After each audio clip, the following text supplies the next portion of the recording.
Salut à tous, on se retrouve ce soir pour l'épisode 2520 de l'After Zap Image et on commence directement avec Toni Kroos sous le Here We Go de Fabrizio Romano annonçant Gabri Veiga à Al Ahly. Donc il a mis embarrassing, en gros gênant pour lui, c'est gênant tout simplement le transfert de ce jeune joueur de seulement 21 ans, joueur du Celta Vigo du côté de cette équipe de Al Ahly. Donc voilà la réponse de Toni Kroos, en gros il ne comprend pas pourquoi un si jeune joueur part déjà dans un autre continent que de rester bien sûr du côté de l'Europe. Et n'oubliez pas que ce jeune joueur, Gabri Veiga, donc espoir du football espagnol pisté par le PSG cet été, ou même Manchester City ou encore Naples, va signer à Al Ahly pour 40 millions d'euros que va récupérer l'équipe du Celta Vigo. Toujours du côté de l'Arabie Saoudite, vu qu'on en parle beaucoup maintenant. Donc Roberto Mancini est tout proche de remplacer Hervé Renard. Bon, Hervé Renard, il a déjà quitté son poste de sélectionneur depuis quelques temps. Il a fait la Coupe du Monde avec l'équipe fille française. Bref, donc ça devrait être bien Mancini qui devrait devenir le nouveau sélectionneur de l'Arabie Saoudite.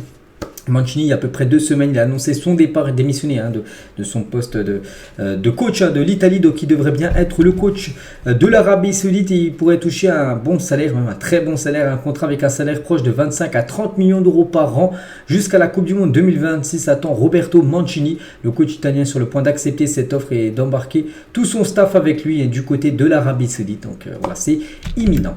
On continue, on va parler de Didier Deschamps. Il fait la une du journal L'équipe aujourd'hui. Je l'ai montré à midi sur ma chaîne principale, mais j'ai montré aucune déclaration de sa part. On va revenir sur ce qu'a pu dire Deschamps dans le journal L'équipe. Donc tout d'abord, Deschamps aurait convoqué Kylian Mbappé pour les matchs de l'équipe de France de septembre, même si le PSG avait continué à l'écarter et à ne pas le faire jouer. Il aurait quand même appelé en bleu. Il a dit il serait venu avec nous, c'est une certitude. On aurait fait en sorte de trouver des solutions. Cela n'aurait pas remplacé la compétition, mais on aurait fait en sorte de compenser au maximum. Kylian aurait été avec nous.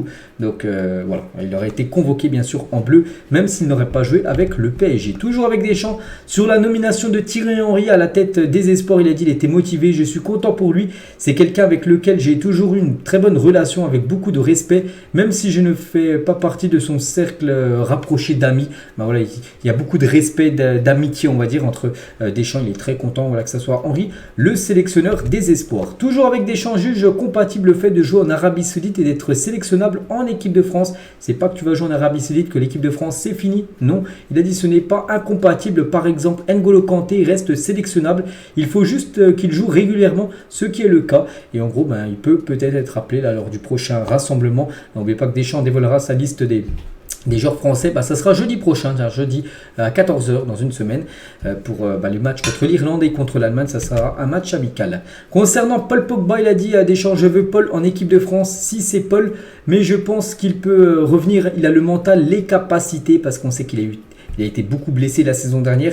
Donc vraiment, s'il revient pas de blessure, il peut bien sûr et il souhaite le retour de Paul Pogba en bleu. L'objectif de Paul Pogba, c'est de revenir en bleu au fil de la saison et de jouer l'Euro l'année prochaine avec l'équipe de France. Deschamps sur Benjamin Mendy. Donc les décisions de justice s'imposent à nous et j'estime qu'on doit les respecter et de ne pas les commenter. Benjamin n'a pas pu jouer depuis 2 ans. Il veut renouer le fil de sa carrière à Lorient. À partir du moment où la justice l'a jugé non coupable, je ne vois pas pourquoi je devrais le considérer comme non sélectionnable. Même si son retour n'est pas à l'ordre du jour, en gros, il peut potentiellement faire son retour avec l'équipe de France. Benjamin Mendy, pour l'instant, c'est pas l'heure du jour parce qu'il joue défenseur gauche.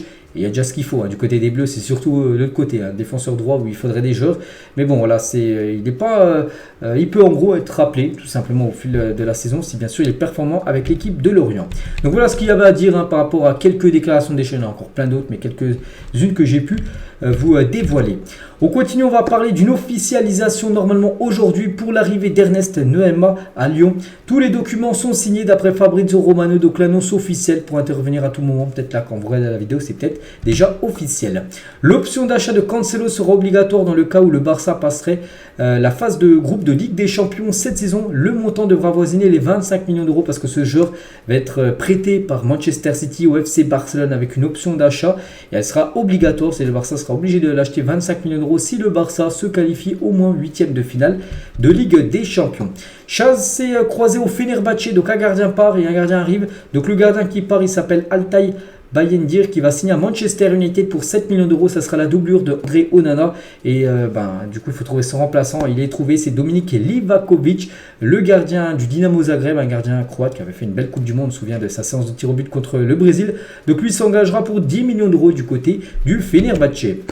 Montpellier a refusé une offre de l'Udinese pour Maxime Estève de 5 millions d'euros plus 3 millions de bonus. Donc voilà, Montpellier attend un petit peu plus d'argent s'ils veulent lâcher, si Udinese veut leur défenseur. Le Stade Rennais a fait une offre de 15 millions d'euros pour Morato. Le club breton serait prêt à augmenter celle-ci à 20 millions d'euros pour le défenseur brésilien. Voilà, Rennes qui va récupérer une grosse somme d'argent avec la vente de Doku là, de 65 millions d'euros du côté de City. Il pourrait déjà investir cette somme d'argent sur un défenseur. 20 millions d'euros pour être proposé par Rennes à l'équipe du Benfica pour le défenseur Morato.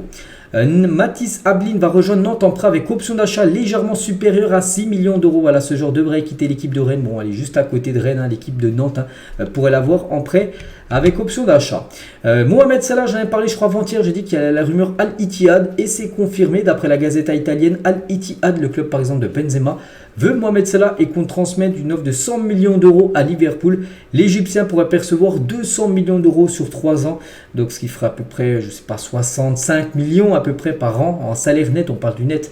Donc ce serait quasiment, je sais pas, peut-être 3-4 fois plus qu'il touche du côté de Liverpool s'il accepterait de rejoindre l'Arabie Saoudite pour acheter ses 200 millions d'euros sur 3 ans.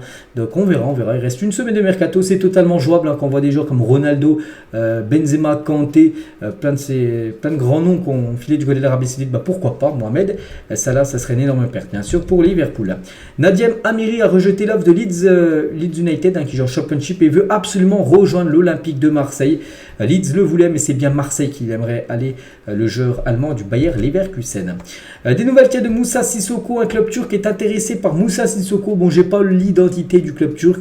Bon, ça devrait se jouer entre peut-être Galatasaray, peut-être Fenerbahçe, Beşiktaş. Voilà, une de ces trois équipes-là certainement serait intéressée par Moussa Sissoko. Accord de principe trouvé pour Joaquin Correa à l'OM. Le joueur est d'accord pour venir. L'OM et l'Inter se sont entendus sur un prêt avec option d'achat obligatoire si Marseille se qualifie pour la Ligue des Champions saison prochaine. Accord de principe trouvé, ce qui veut dire que ça sent très très bon l'arrivée de l'attaquant de 29 ans, l'attaquant argentin du côté de Marseille. Le Manchester City Group a signé Leon Lalic, 17 ans de Leipzig, rapport Fabrizio Romano. Le jeune joueur sera d'abord prêté au club belge de Lommel. Donc voilà, nouvelle recrue du côté de City, enfin de City Group. Donc il sera prêté parce que bon, il n'est pas trop connu Lalic, mais bon, il prendra un peu de temps de jeu du côté de la Belgique. Brest aimerait se faire prêter Jordan Amavi par l'Olympique de Marseille. Voilà, parce que du côté de Marseille, il ne souhaite pas tout le conserver. Et surtout qu'il y a déjà pas mal de joueurs qui sont arrivés au club, surtout qui jouent à sa position. Donc Brest aimerait avoir le prêt de Amavi. Nico Paz, jeune joueur de 18 ans, figure dans la pré-liste de Lionel Scaloni pour les 2 prochains matchs de l'Argentine, des matchs pour se qualifier pour la future Coupe du Monde, où c'est eux les tenants du titre.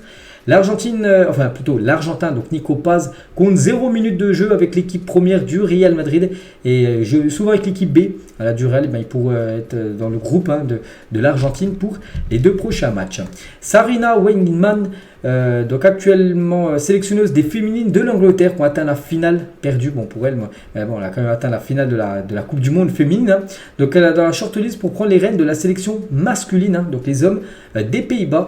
La néerlandaise vient d'achever un joli parcours avec les Lyonnaises en Coupe du Monde où elle a terminé vice-championne du monde. Donc elle était déjà bien sûr Coupe du Monde finale. L'année dernière, elle a gagné l'Euro avec l'équipe féminine anglaise. Et dans le passé, elle a été sélectionneuse des Pays-Bas, filles. Donc elle a atteint la finale de la Coupe du Monde 2019. De nouveau, elle a perdu. C'est vrai qu'elle a perdu celle-là. Et elle a perdu la dernière Coupe du Monde féminine. C'était avec les Pays-Bas contre les États-Unis. Elle avait gagné aussi le dernier Euro il y a à peu près 4-5 ans avec les Pays-Bas. Donc voilà, elle pourrait revenir aux Pays-Bas, mais cette fois-ci entraîner l'équipe homme, Sarina Wiegman.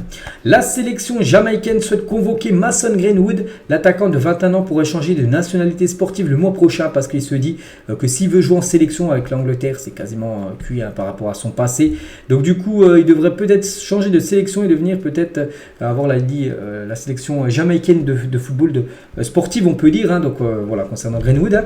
Et dans le cas où Manchester garderait Mason Greenwood, une partie de l'équipe féminine envisagerait de critiquer le club en public. Voilà, si l'équipe fille de Manchester qui joue en première division de Première Ligue fille, donc critiquerait l'équipe de Manchester si bien sûr Manchester souhaitait conserver Mason Greenwood. Alejandro Balde a dit: j'ai grandi avec Xavi Simons, c'est comme mon frère, j'espère jouer avec lui un jour. Donc un joue au Barça, l'autre joue du côté du RB Leipzig, mais prêté bien sûr par le PSG. Donc voilà le beau message de Balde sur son ami Xavi Simons. Le boss final de la Ligue des Champions, on peut voir par exemple la meilleure année de Mbappé sur une saison de Ligue des Champions, c'est 8 buts. Neymar c'est 10 buts, Haaland c'est 12 buts, Messi c'est 14 buts, Lewandowski c'est 15 buts, ainsi que Benzema c'est 15 buts. Et après, 3 Troisième meilleure année de Ronaldo, 15 buts ex aequo avec les deux, Lewandowski et Benzema. Deuxième meilleure année de Ronaldo, c'est 16 buts. Et meilleure année de Cristiano Ronaldo, c'est 17 buts. Hein, c'est le boss ultime tout simplement. De la LDC, Ronaldo, il jouera maintenant la LDC asiatique avec son nouveau club de Al Nasser. Et on finit cet épisode qui remportera la Ligue des Champions cette saison. Vous savez, on peut faire pour l'instant nos pronostics vu que la saison va bientôt commencer, la saison de LDC. Donc moi, je vais rester toujours dans les équipes favorites. Hein. Je mettrai Manchester City, je mettrai le Bayern, je mettrai le Real Madrid. Voilà, ça devrait être un de ces trois-là.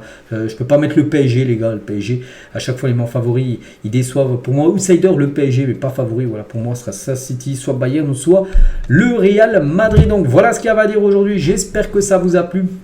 On se retrouve demain, bien évidemment, pour le prochain After Zap Image. Bonne soirée à vous et à demain.